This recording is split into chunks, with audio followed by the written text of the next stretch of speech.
ମୁଁ ଆଜି ନିର୍ଦ୍ଦିଷ୍ଟ କୌଣସି ବିଷୟକୁ ନେଇ ଆଲୋଚନା କରୁନାହିଁ। ମୋଟାମୋଟି ଭାବରେ ଆମେ ଦୈନନ୍ଦିନ ଜୀବନରେ କିଭଳି ଭାବରେ ଚଳିଲେ ଟିକେ ସୁଖ ଆଉ ଶାନ୍ତି ଭିତରେ ଆମେ ସମୟକୁ ଅତିବାହିତ କରିପାରିବା। ବର୍ତ୍ତମାନ ସମୟରେ ଦେଖାଯାଉଛି ପ୍ରତ୍ୟେକ ଭିତରେ ଗୋଟେ ଅହଂଭାବ କାର୍ଯ୍ୟ କରୁଛି। ଯେଉଁ ଇଗୋ ଅହଂଭାବ ଯୋଗୁଁ ଆମେ ଅନେକ ଗୁଡ଼ିଏ ଅଶାନ୍ତି ସୃଷ୍ଟି କରୁଛେ। ଯେମିତି ବାପ ପୁଅ ଭିତରେ ହେଉ, ସ୍ୱାମୀ ସ୍ତ୍ରୀ ଭିତରେ ହେଉ, କି ସାମାଜିକ କ୍ଷେତ୍ରରେ ହେଉ, ମୁଁ ବଡ଼, ମୁଁ ଯେଉଁଟା କହିଲି ସେଇଟା ଠିକ୍, ଆଉ ଅନ୍ୟମାନେ ଯାହା କରୁଛନ୍ତି ଭୁଲ। ଏଇ ଯେଉଁ ଅହଂଭାବଟା ରହୁଛି, ସେଇଥିପାଇଁ ଆମ ଭିତରେ ବିବାଦ ସୃଷ୍ଟି ହେଉଛି, ମନୋମାଳିନ୍ୟ ସୃଷ୍ଟି ହେଉଛି ଏବଂ ଅଶାନ୍ତିର ମୂଳ କାରଣ ହେଉଛି। ସେଇଥିପାଇଁ କ'ଣ କରାଯିବ ନା, ଗୋଟିଏ କଥା ହେଉଛି, ଆମେ ଯଦି ଭାବିବା ଯେ ଅନ୍ୟକୁ ଖାଲି ପରିବର୍ତ୍ତନ କରିବାକୁ ଆମେ ଚାହୁଁଛେ, ଆମ ସମସ୍ତଙ୍କ ଭିତରେ ଗୋଟିଏ ଭାବନା ରହୁଛି ଯେ ମୁଁ ଅନ୍ୟକୁ ବଦଳେଇବି, କିନ୍ତୁ ମୁଁ ନିଜେ ବଦଳିବି ନାହିଁ। କିନ୍ତୁ ପ୍ରକୃତିର ମୂଳ ମନ୍ତ୍ର ହେଉଛି ଯେ ଅନ୍ୟକୁ ବଦଳାଇବା ଅପେକ୍ଷା ଯଦି ଆମେ ନିଜକୁ ବଦଳେଇ ଦେଇପାରିବା ତାହେଲେ ଆମେ ସମସ୍ତେ ଭଲରେ ରହିପାରିବା। ଗୋଟିଏ ଦେଖନ୍ତୁ, ଗୋଟେ ଛୋଟିଆ ଉଦାହରଣଟେ ଦେଉଛି। ଗୋଟିଏ ବୋହୂଟିଏ ନୂଆକୁ ଆମ ଗୋଟେ ତା ଶାଶୁଘରକୁ ଆସିଛି। ସେ ତା କେତେ ବଡ଼ ପରିବାରକୁ ଛାଡ଼ିକି ଆସିଛି ଏବଂ ଯେତେବେଳେ ସେ ଶାଶୁଘରେ ପହଞ୍ଚି ଯାଉଛି, ସେ ଗୋଟିଏ ଲୋକ ସହିତ ମିଶୁନାହିଁ। କେବଳ ତା ସ୍ୱାମୀ ତା ସର୍ବସ୍ୱ ନୁହେଁ, ତା ପାଖରେ ତା ଶ୍ୱଶୁର, ତା ଶାଶୁ, ନଣନ୍ଦ, ଦିଅର, ଏମିତି ଅନେକ ପ୍ରକାର ସମ୍ପର୍କ ଭିତରେ ସେ ବଞ୍ଚେ। କିନ୍ତୁ ଆମେ ସେଠି କ'ଣ କହନ୍ତି ନା, ତୁ ବହୁ ବଦଳି ଯା, ତୋର ଗୁଣକ୍ରମ ଏଇ ଗୁଣଗୁଡ଼ିକ ତୁ ବଦଳେଇ ଦେ। ଆଚ୍ଛା, ଯଦି ଗୋଟେ ପରିବାର ଭିତରେ 5 ଜଣ କି 7 ଜଣ ଅଛନ୍ତି, ତାହେଲେ ସେ 7 ଜଣଙ୍କ ନେଚରକୁ ନେଇକି ସେ ବଦଳେଇବ ନିଜକୁ। କାହିଁକି ଆମେ ସେଇ ଗୋଟିଏ ଲୋକ, ଗୋଟିଏ ବୋହୂର ଚରିତ୍ରକୁ ନେଇକି, ନେଚରକୁ ନେଇକି ଆମେ ସମସ୍ତେ ବଦଳି ନ ଯିବା କାହିଁକି? ସେଠି ବୋହୂ ହେଲା ଖରାପ, ଶାଶୁ ସବୁବେଳେ ଭଲ। ତେଣୁକରି ଏଇ ଯେଉଁ ଭାବନା ରହୁଛି ଯେ ଆମେ ଅନ୍ୟକୁ ବଦଳେଇବା, ବୋହୂଟାକୁ କାହିଁ ବଦଳେଇବା? ଯଦି ବୋହୂର କିଛି ଅବଗୁଣ ବା ଗୋଟେ ବାଜେ ଗୁଣ ରହିଛି, ସମସ୍ତଙ୍କ ଭିତରେ ଭଲ ଗୁଣ ସବୁଯାକ ନାହିଁ। ଯେଉଁ ଶାଶୁ ହେଉ, ଶ୍ୱଶୁର ହେଉ, ଦିଅର ହେଉ, ନଣନ୍ଦ ହେଉ, ସେମାନେ କ'ଣ ପୁରାପୁରି ସ୍ୱୟଂ ସମ୍ପୂର୍ଣ୍ଣ? ତାଙ୍କର କିଛି ଦୋଷ ତ୍ରୁଟି ନାହିଁ, ଅଛି। କିନ୍ତୁ ନା, ବୋହୂଟାକୁ ଆମେ ସୁଧାରିବା ପାଇଁ ଚେଷ୍ଟା କରୁଛେ।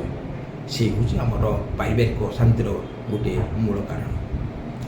ଆଉ ଗୋଟିଏ ପଏଣ୍ଟ ହେଉଛି, ଇଏ ଗଲା ଗୋଟିଏ ଯେ ଆମ ଭିତରେ ଅହଂଭାବ ରହୁଛି। ଆମେ ଅନ୍ୟକୁ ପରିବର୍ତ୍ତନ କରିବା ପାଇଁ ସବୁବେଳେ ଚେଷ୍ଟା କରୁଛେ, ଆମେ ନିଜକୁ ବଦଳେଇବା ନାହିଁ। ଆମେ ସ୍ଥିର ରହିବା ଏବଂ ଦୁନିଆଟା ଯାକ ବଦଳି ଯାଉ। ଏଇ ଭାବନା ଯେଉଁଦିନ ଆମ ମନରୁ ଦୂର ହେଇଯିବ, ମୁଁ ଭାବୁଛି ଯେ ନିଶ୍ଚୟ ଶାନ୍ତି ବିରାଜମାନ କରିବ। ଆମେ ଅନ୍ୟକୁ ବଦଳେଇବା ନାହିଁ, ଆମେ ନିଜକୁ ବଦଳେଇବା। ଏଇପଟେ ତ ବହୁତ ଗପ ମୁଁ ଆପଣଙ୍କୁ କହିଛି, ଆଗରୁ ବି ଇଏ କରିଛି ଯେ ଆମେ ଯେଉଁଟା ନିଜେ କରିପାରିବା ଆମେ ଅନ୍ୟ ଉପରେ ସେଇଟା ଲଦିବା ଉଚିତ। ଯଦି ଆମେ ନିଜକୁ ଯେଉଁଟା କରି ନପାରିବା, ଅନ୍ୟମାନଙ୍କୁ କାହିଁ କହିବା? ଯଦି ମୁଁ ଯେଉଁଭଳି ବ୍ୟବହାର ଆଶା କରୁଛି ଅନ୍ୟମାନଙ୍କ ଠାରୁ, ମୁଁ ଅନ୍ୟକୁ ମଧ୍ୟ ଠିକ୍ ସେଇଭଳି ବ୍ୟବହାର ଦେବା ଉଚିତ। କିନ୍ତୁ ଆମେ ସେ ବ୍ୟବହାର ନ ଦେଇ ଆମେ ଖାଲି ଆଶା କରିବା ଯେ ମୁଁ ଗୋଟେ ଭଲ ବ୍ୟବହାର ପାଏ, ସେଇ ଆଶା କଲେ ଆମେ ଅଶାନ୍ତି ପାଇବା। ଆମେ କହିବା ନା ସେ ଲୋକଟା ଖରାପ, କେବଳ ମୁଁ ଭଲ। ଆମର କ'ଣ ହେଉଛି ନା, ମଣିଷ ଭିତରେ ଗୋଟେ ଏଇ ଯେଉଁ ଇଗୋଇଜିମ୍ଟା ଯୋଗୁଁ ସବୁବେଳେ ଇଏ ହେଉଛି ଅନ୍ୟମାନଙ୍କ ପାଇଁ ଗୋଟିଏ ବେଷ୍ଟ ଜଜ୍, କିନ୍ତୁ ନିଜ ପାଇଁ ଗୋଟେ ବଢ଼ିଆ ଓକିଲ। ମନେ କରନ୍ତୁ, ଗୋଟେ କିଏ କ'ଣ କାମ କରିଦେଲା, ସାଙ୍ଗେ ସାଙ୍ଗେ ସେ ଜଜମେଣ୍ଟ ଦେଇଦେଉଛି ଯେ ଏଇଟା କରିଦେଇଥିଲେ ବଢ଼ିଆ ହେଇଥାନ୍ତା। କିନ୍ତୁ ଯଦି ସେଇ କାମଟା ତା ଉପରେ ପଡ଼ିଥାନ୍ତା, ସେ ଓକିଲାତି ଦେଖେଇଥାନ୍ତା, ଏଟା ଏଇଆ ସେଟା ସେଇଆ, ଏମିତି ଗୁଡ଼ାଏ କଥା କହିଥାନ୍ତା। ତେଣୁ ଆମର ଯେଉଁ ଅହଂକାରଟା ରହୁଛି ଆମ ଭିତରେ, ତା ଯୋଗୁଁ ଆମେ ସବୁବେଳେ ଜଜମେଣ୍ଟ ଦେଉଛେ ଅନ୍ୟମାନଙ୍କ ପାଇଁ, କିନ୍ତୁ ନିଜ ପାଇଁ ଆମେ ଗୋଟେ ଭଲ ଓକିଲ ହେଇଯାଉଛେ। ଇଏ ଗୋଟିଏ କଥା। ଆଉ ଗୋଟେ ହେଉଛି, ଯଦି ଆମେ ପ୍ରକୃତରେ ଶାନ୍ତିରେ ବଞ୍ଚିବା ପାଇଁ ଚାହିଁବା, ପ୍ରକୃତ ଶାନ୍ତି ଯଦି ଆମେ ଖୋଜୁଛେ, ତାହେଲେ ଗୋଟେ ଉପାୟ ଅଛି, ଆଡ଼ଜଷ୍ଟ ଅର୍ ଆଭଏଡ୍। ଏଇଟା ହେଉଛି ଗୋଟେ ବଡ଼ ପଏଣ୍ଟ, ଆଡ଼ଜଷ୍ଟ ଅର୍ ଆଭଏଡ୍।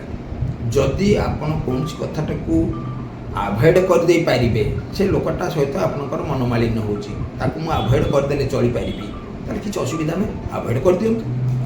କିନ୍ତୁ ଯଦି ତାକୁ ଆଭଏଡ଼ କରି ନପାରିବେ, ଏମିତି ଗୋଟେ ଅଛି ଚରିତ୍ର ବା ଆମ ପାଇଁ ଗୋଟେ ଲୋକ ଥାଆନ୍ତି, ତାଙ୍କୁ ଆମେ ଆଭଏଡ଼ କରିପାରିବା ନାହିଁ। ଯେମିତି ମନେ କରନ୍ତୁ, ଆମେ ବୋହୂ କଥା କହିବା କି ନିଜ ପୁଅ କଥା କହିବା, ଆମେ ତାକୁ ଆଭଏଡ଼ କରିପାରିବା ନାହିଁ। ମୁଁ ମୋ ପୁଅଟାକୁ ତଡ଼ିଦେବି ଘରୁ ନା ମୋ ବୋହୂଟାକୁ ତଡ଼ିଦେବି, ତେଣୁ ତାଙ୍କୁ ଆଭଏଡ଼ କରିପାରିବା ନାହିଁ। ସେଇ କ୍ଷେତ୍ରରେ କ'ଣ କରାଯିବ ନା ଆଡ଼ଜଷ୍ଟ। ତେଣୁ ଆମେ ଆଡ଼ଜଷ୍ଟ କରିବା। ମୋ ବୋହୂ ଏମିତି ଚଳୁଛି, ମୁଁ ସେମିତି ଚଳିବି। ସେ ମୋ ପୁଅ ଏମିତି ଚଳୁଛି, ମୁଁ ତା ସହିତ ଆଡ଼ଜଷ୍ଟ କରିବି। ତେଣୁ ଏଇ ଯଦି ଭାବନା ଆମେ ରଖିବା, ଆଭଏଡ଼ ଅର୍ ଆଡ଼ଜଷ୍ଟ, ତା ଭିତରୁ କେଉଁଟା ଆପଣ ଅପସନ୍ ଦିଆଗଲା, ଯେଉଁଟାକୁ ଗ୍ରହଣ କରିବେ ଆପଣ ଶାନ୍ତି ପାଇଯିବେ। ଆଭଏଡ଼ କରିଦେଲେ ବି ଶାନ୍ତି ପାଇବେ। ଯଦି ଆପଣ ଆଡ଼ଜଷ୍ଟ କରିପାରିଲେ ତାହେଲେ ବି ଶାନ୍ତି ପାଇପାରିବେ। ଏଇ ହେଉଛି ସାମାଜିକ ଜୀବନ, ଇଏ ମନସ୍ତତ୍ଵର କଥା। ଆକୁ ନେଇକି ଚର୍ଚ୍ଚା କଲେ ତ ବହୁତ କଥା କୁହାଯାଇପାରେ। ମୁଁ ଏହାର ନିର୍ଦ୍ଦିଷ୍ଟ ତାମାନେ ସୂତ୍ର ବା ନିର୍ଦ୍ଦିଷ୍ଟ ପଏଣ୍ଟରୁ ଆମେ ଆରମ୍ଭ କଲେ ଚଳନ୍ତା। ଇଏ ତ ସମୁଦ୍ର ଭିତରେ ପଶିଗଲା ଭଳିଆ ମୋତେ ଲାଗିଲାଣି। ତେଣୁ ଆପଣ ଯଦି ଶାନ୍ତି ପାଇବା ପାଇଁ ଚାହୁଁଛନ୍ତି, ଆଗେ ନିଜକୁ ବଦଳାନ୍ତୁ ଏବଂ ଆଡ଼ଜଷ୍ଟ କରିବା ଶିଖନ୍ତୁ ଏବଂ ଅନ୍ୟମାନଙ୍କୁ କାହାକୁ ବଦଳିବା ପାଇଁ ଚେଷ୍ଟା ନ କରି ନିଜ ମନ ଭିତରେ ଥିବା ଅହଙ୍କାରକୁ ସବୁ ତ୍ୟାଗ କରିଦିଅନ୍ତୁ। ଦେଖିବେ ଆପଣ ଯଦି ଶାଗ ପଖାଳ ଖାଉଥାନ୍ତି ତାହେଲେ ଅଭଡ଼ା ଖାଇଲା ଭଳିଆ ଲାଗିବ। କିନ୍ତୁ ଯଦି ଆପଣ ଏଗୁଡ଼ିକ ସବୁ ଆପଣେଇ ନ ନେବେ, ତେବେ ଆପଣ ଯଦି ଅମୃତ ଖାଉଥାନ୍ତି ସେ ଆପଣଙ୍କୁ ବିଷତୁଲ୍ୟ ହେଇଯିବ।